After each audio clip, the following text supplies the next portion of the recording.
Kamati ya utendaji ya Yanga chini ya rais wake Engineer Hersi Said imefanya kikao cha dharura Machi 9, 2025 jana kwa njia ya mtandao kujadiliana na kukubaliana mambo yafuatayo.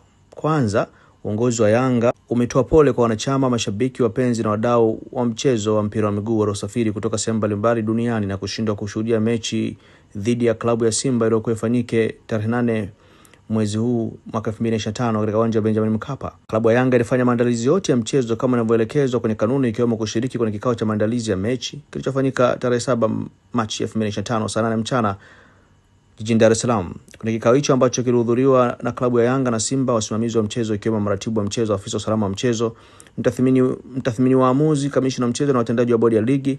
Klabu ya Simba haikutoa taarifa za kutaka kutumia uwanja wa Mkapa siku moja kabla ya mchezo husika kwa ajili ya kufanya mazoezi kama kanuni inavyoruhusu. Katika hali ya kushangaza, usiku wa tarehe 7 Machi 2025 klabu ya Simba iliwasili katika uwanja wa Mkapa ikiwa na magari kadhaa kwa ajili ya kufanya mazoezi, huku akifahamu hawakuwa wamefuata taratibu za kupata haki yao ya kikanuni kama ilivyoainishwa kwenye taarifa ya bodi ya ligi, ikiwemo kuleta ombi hilo kwenye MCM, kuwasiliana na msimamizi wa mchezo, meneja wa uwanja wala timu mwenyeji ambayo ni Yanga.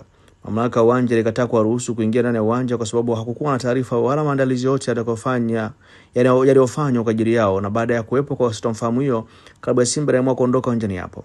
Usiku wa kuamkia siku ya mchezo tarehe 5 mwezi wa 3 2025 klabu ya Simba ilitoa tamko rasmi na kugomea mchezo huo kwa kigezo cha kutopata nafasi ya kufanya mazoezi kwenye uwanja wa mechi, huku akielewa dhahiri ya kwamba hawakuwa wamefuata taratibu. Baada ya tamko hilo la klabu ya Simba, asubuhi ya tarehe 8 Machi, mwenyekiti wa bodi ya ligi kuu Steven Mguto alinukuliwa na vyombo vya habari akiwatoa wasiwasi na kuhakikishia mashabiki wake waende uwanjani kwa sababu ratiba ya mchezo huo namba 184 iko pale pale na hakuna kilichobadilika.